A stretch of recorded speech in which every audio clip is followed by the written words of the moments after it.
We are absolutely an authority when it comes to Gibson Custom Shop and should 100% be your destination when you want one of these. Let's get into it.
CME started as a vintage guitar business. Right. So we have been surrounded by Bursts our entire life, Explorers, the real ones, Vs, Specials, 335s, 355s, SGs, all of it. So we know what the old ones sound like, we know what they look like, which is why we spec'd these pickups out the way we did, because we wanted to get them as close as we could to the old stuff. Is it ever going to be the old stuff? No. And I'm not going to tell you it is, because materials were different. Yeah. But we have a history of understanding what these guitars are supposed to be.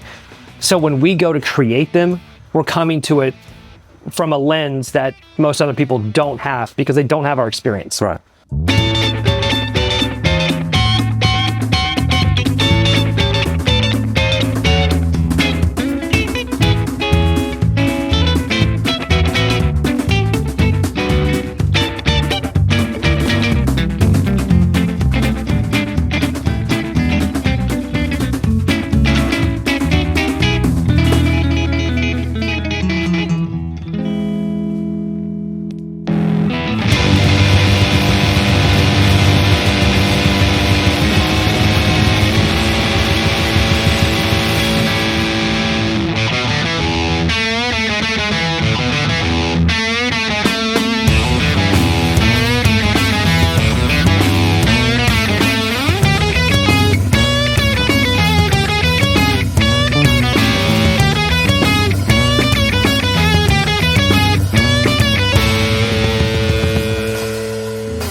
Why would the average customer go for a Gibson Custom Shop over just regular non-custom shop, so to speak? It's a great question. So, and I get asked that quite a bit.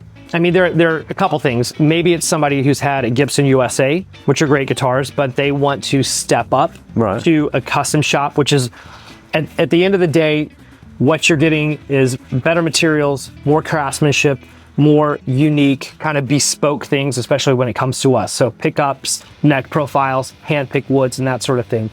So that's one way to look at it. You're just kind of graduating from USA to custom shop.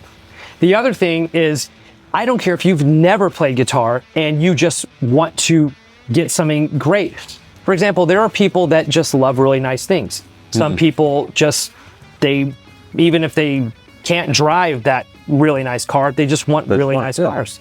Or they want a really nice watch, or they just like really nice whatever it is. Or they just want something that's going to be very inspiring.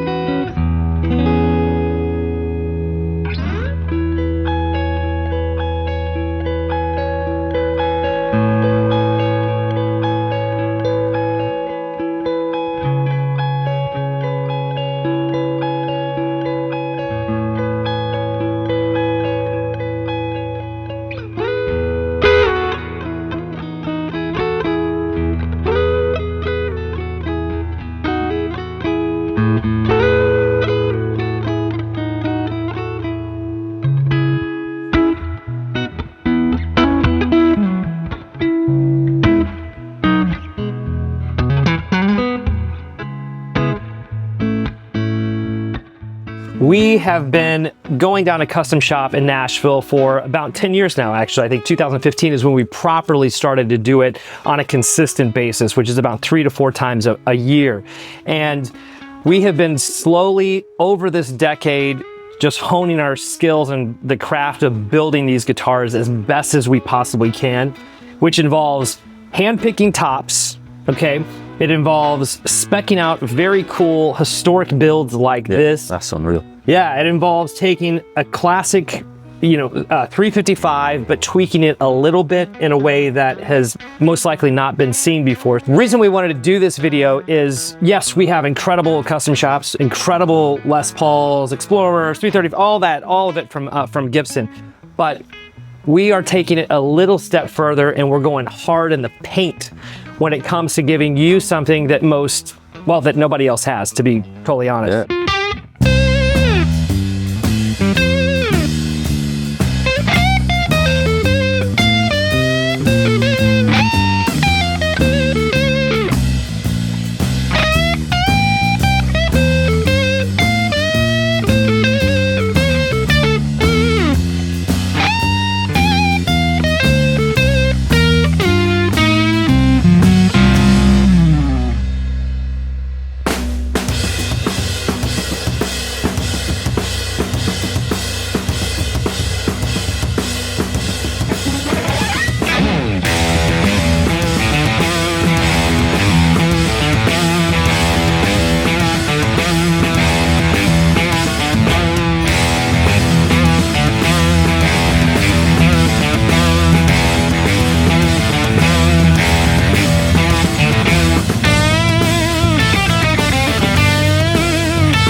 We've also been having a lot of fun with these SGs. Yeah. That's so good. That's one of the best SGs. It's really good, man. So this is CME Spec, heavy aged, Murphy Lab, antique. And so antique is a toner. It's like a yellow toner gets added to it. Gives it like a yellowish kind of thing going on, which you can see, here in the ply of the pick guard, the binding, but also in the black. It's a very subtle thing, but it makes it look like it's been in a smoky bar most of its life. Yeah.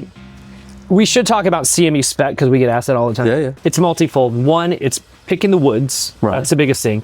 Second thing are the pickups are ours, which are underwound, potted custom buckers.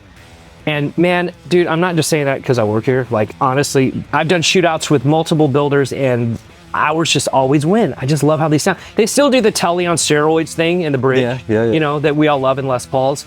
But there's just less of an ice pick thing happening. There's just more headroom and bloom. They sound real to me. Right. Like you can use all the words you want, but at the end of the day, they sound real. They sound dynamic.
I get asked this a lot about Carmalita neck profile. Yeah. Do you know what Carmalita is? And I've heard of it a million times. I must confess, I don't actually know the full story behind it though. You're fired. So Carmalita is a burst. Right. That Joe Bonamassa owned or owns. I don't know who has it right now, but it's an actual 59 Les Paul that existed.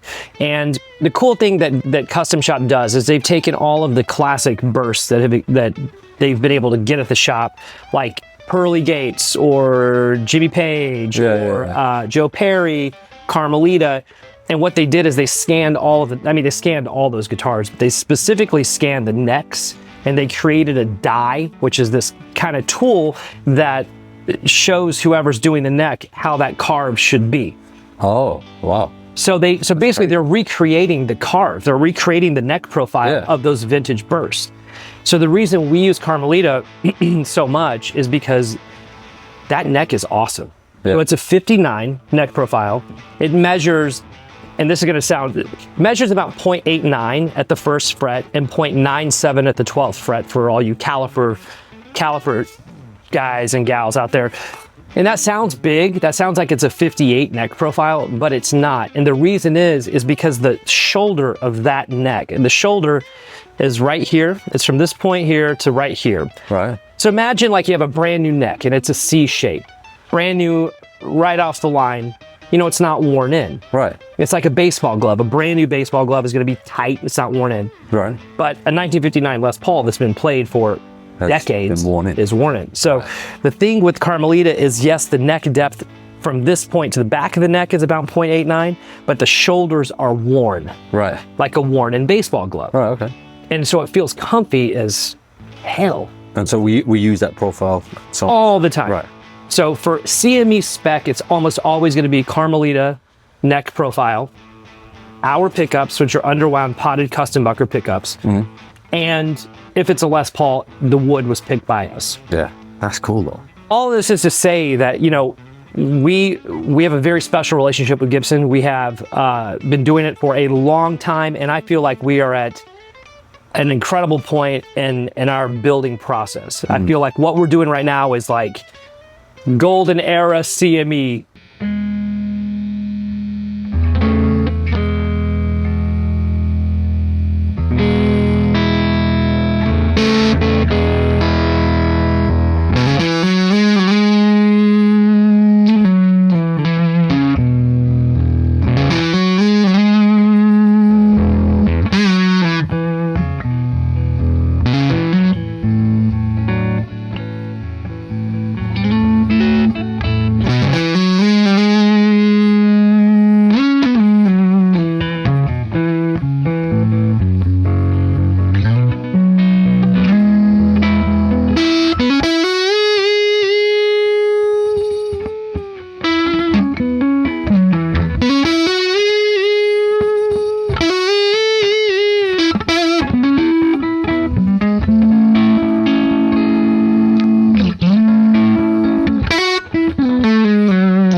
So this is a very big video for us because that's brilliant, dude. I love how that. cool is that? Yeah.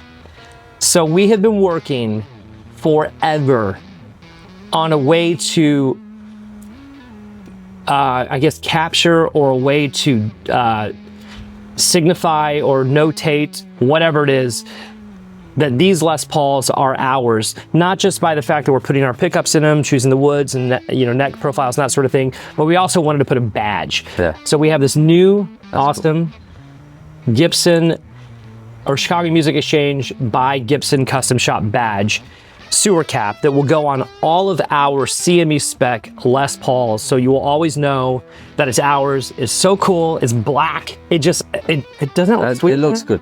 I like that. Look at that. Look at that. I like that. Put that in your hands there, will you? There you go. That's cool though. That's a nice touch. It is really cool. We also have this little insert here that explains, our history with Gibson. We've taken a lot of time to just at the end of the day make something extremely special. Yeah. But we want that Les Paul wall to look like nothing you have ever seen in your life. Yeah. And just make it undeniable. It is. I think it is. Unbelievable. Thank you to Gibson and to our reps and to Dustin and to Travis, to Tom, and everyone there who builds, who I have come to meet, you know, throughout the years, I don't think that people fully appreciate or understand the amount of work that goes into building a Les Paul. Like, it's one of the last truly like analog, hand-built things in this world, in a world where everything is, you know, push a button and it does this and da-da-da. I mean, the binding, the way, if you saw how they apply binding, it's still the old school way. They'll apply it and basically mummy wrap it, keep it in place, glue it, and then mummy wrap it. And then they will scrape the binding with... I've seen it, it's crazy. A razor blade. These tops are hand carved. I think that because they're guitars and it's rock and roll, we just expect them to be, I don't know, cheap. Yeah, on the cheaper side of things. Yeah, but I mean, it can't possibly, with like you said, the level of detail that goes into that. Then, like you said, I'm glad you mentioned the binding, because I was lucky enough to see it only a few months ago in the Gibson factory, and I couldn't believe it. It's crazy. It's remarkable. So there's a tremendous amount of work. What they are doing right now, as far as I'm concerned, is the best they have ever done. It is the closest thing you will ever get to a burst. It's the closest thing for substantially less money.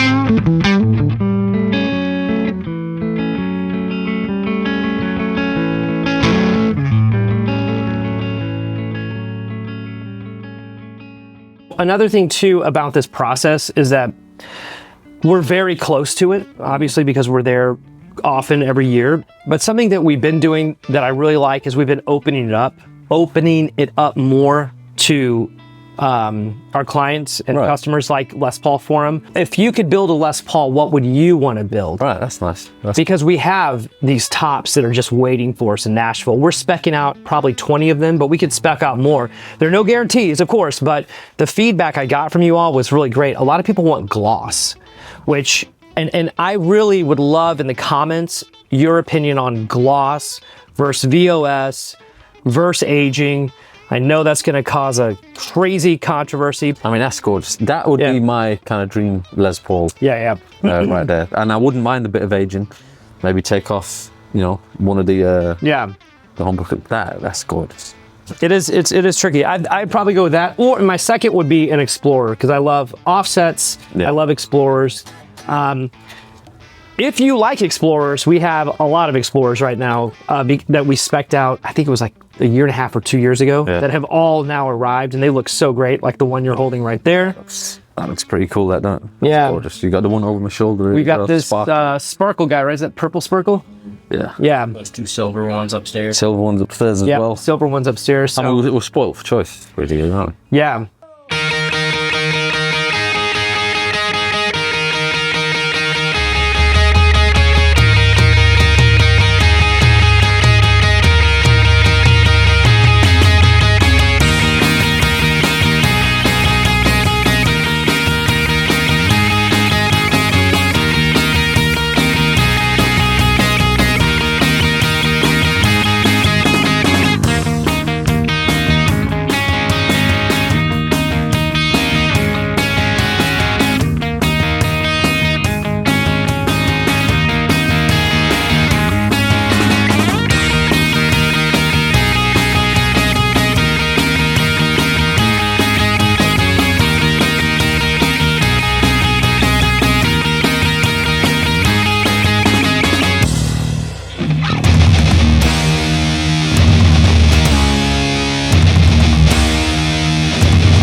So made to measure is very simple. Think of it as a tailor-made suit. So I do a lot of those builds throughout the year, and sky is kind of the limit. If engineering can pull it off, then they will do it.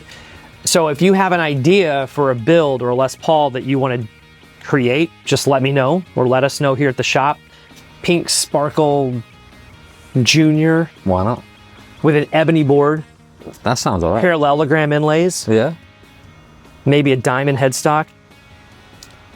Maybe one tuner to rule all the strings. I don't know. But whatever it is, yeah, we could, if engineering can pull it off, we can do it. I mean, that's a great thing to be able to do, though, to literally dream up your guitar and potentially make it, or likely make it. Yeah. I mean, more to the point. So one thing we should talk about is weight. Weight relief versus lightweight backs. So we can get you a lightweight piece of mahogany, but it's based upon availability. It's very hard to come by. So with almost all of our CME Spec Les Pauls these days, we've been requesting lightweight. Yeah. They're not chambered. They're just lightweight pieces of wood, but they're very, very hard to find. I've had people ask me, can I get one under 7 pounds? No. Well, let me caveat. I can't guarantee you the weight, but a lightweight back will be a very light Les Paul. Now you can do chambered. You can. Right, which we were talking about. Yeah. You can. You thought them. I do, yeah, because I'd be interested in that. Chambered is sweet, dude. Yeah. Honestly, they sound the same. Right. I mean, you've played. Well, I mean, that's the thing. People are going to say, "Oh, well, it's not going to sound the same, or sustain, or this." No, I don't know. I haven't delved into it long enough. I do not.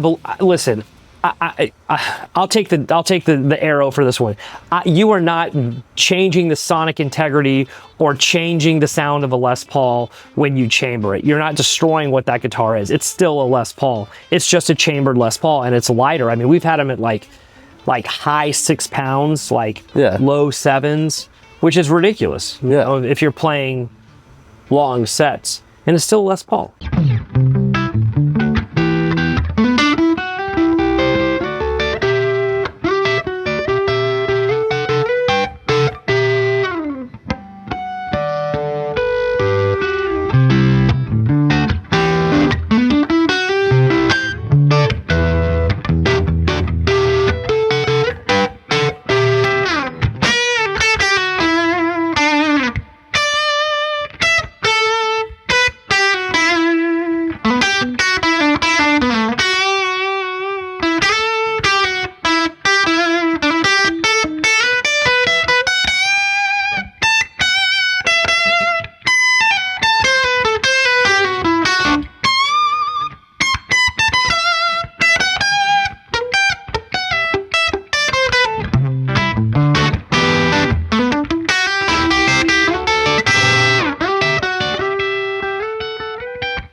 So we clearly do CME Spec. Yeah. That's our thing, but we also get everything else from Gibson's catalog. If you want just regular custom buckers, which are unpotted, we have plenty of those to choose from as well. We're one of Gibson's biggest dealers, and we, like I said, we want to go deep in the paint, man. Yeah. Like, these guitars are cool. Yeah, they're amazing. These guitars are hella cool. Amazing. And I mean, it's like the sound of rock and roll. So we want to make them as great as we can. Quality little touch. That So proud of this. I do like that. Yeah, it's more than just like more than a sewer cap. Like, there's so much that goes into this. Yeah. This has been the mini meetings, the mini trips, the years of building, making great guitars. You know, this signifies quite a bit for us. I mean, that to look on the back of some of these Les Pauls here and see that makes me proud. And I had nothing to do with it, but it makes me. Yeah. Do you know what I mean? Yeah, man, it's cool. It's super cool. And thank you, Gibson Custom Shop, for being our partner for all these years. I can't stress that enough. Like, we could not do this without them. and the great people that work there. And I know how great you all are, because every time I go down there, I see the amazing work you do. You guys killing it. Yes. Cheers, Gibson. Yeah. Right, well, we'll see you next time. Here's a little... Oh, wait. As long as I make that face, everything's fine.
Something else is I started a YouTube channel. Yes, you did. It's called Make Something, Say Something. And it's very guitar centered. Yeah. It's kind of a behind the scenes Chicago Music Exchange. And, you know, I don't play as great as you do, but I do love the shoegaze, as you who watch the channel know. You've got some great videos. Thanks, dude. Honestly. Yeah, man. So I mean, so if you guys are interested in learning, you know, some more behind the scenes stuff or deep dives on some of these guitars or other guitars we have, go check out that channel.